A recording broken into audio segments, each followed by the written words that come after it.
নবী করিম সাল্লাল্লাহু আলাইহি ওয়াসাল্লাম দৈনিক 100 বারের অধিক ইস্তেগফার পাঠ করতেন।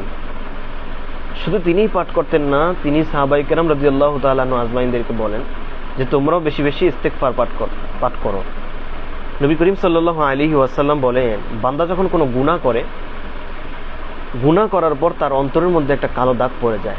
যখন আরেকটা গুনাহ করে তখন তার অন্তরের মধ্যে আরো একটা কালো দাগ পড়ে যায়। আরো একটা গুনাহ করে তখন তার অন্তরের মধ্যে আরো একটা কালো দাগ পড়ে যায়।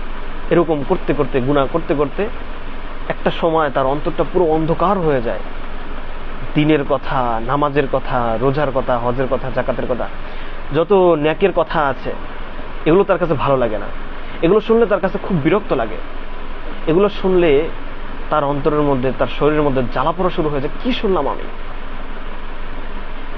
কেউ যখন ইস্তেগফার পাঠ করে, নবী করিম সাল্লাল্লাহু আলাইহি ওয়াসাল্লাম বলেন যে আল্লাহ পাক রব্বুল আলামিন তার যত গুনাহ থাকুক না কেন, আল্লাহ পাক রব্বুল আলামিন তার এই যে খাঁটি তওবার বিনিময়ে আল্লাহ তাকে জীবনের সকল গুনাহ ক্ষমা করে দিবেন। এজন্য দর্শক, আমরা বেশি বেশি ইস্তেগফার পাঠ করব। আমরা সকলেই ঘটনা জানি, এই ঘটনাটা বললে লম্বা হয়ে যাবে। ইমাম আহমদ ইবনে হাম্বল রাহমাতুল্লাহি আলাইহির ঘটনা অনেকেই জানি।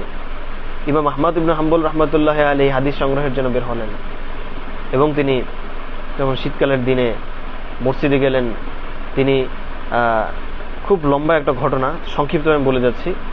হেঁটে হেঁটে সন্ধ্যা হয়ে গেল, মাগরিবের নামাজ একটা মসজিদে আদায় করলেন, এশারের নামাজ আদায় করলেন, কিন্তু মসজিদের খাদেম মসজিদ থাকতে দিল না, মসজিদ থেকে বের করে দিল এবং তিনি সেখান থেকে চলে এলেন, একটা বাজারে গেলেন, সেখানে দেখলেন একটা রুটি বিক্রেতা, যুবক একজন রুটি বিক্রেতা। তাকে বললেন, ভাই তোমার এখানে আমি আজকে রাত্রটা আমি যাপন করতে চাই। তিনি বললেন, হ্যাঁ ঠিক আছে, অসুবিধা নেই।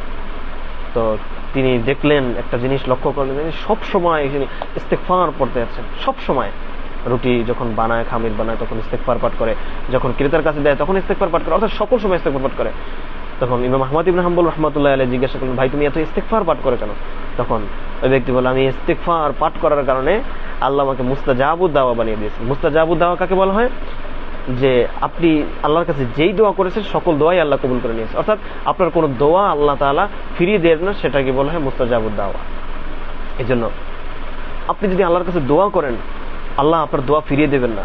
আপনি যদি বেশি বেশি ইস্তেগফার পাঠ করেন, বেশি বেশি ইস্তেগফার পাঠ করলে আল্লাহ পাক রব্বুল আলামিন আপনাকে মুস্তাজাবুদ দাওয়া বানিয়ে দেবেন। এই জন্য আমরা সকলে বেশি বেশি ইস্তেগফার পাঠ করো।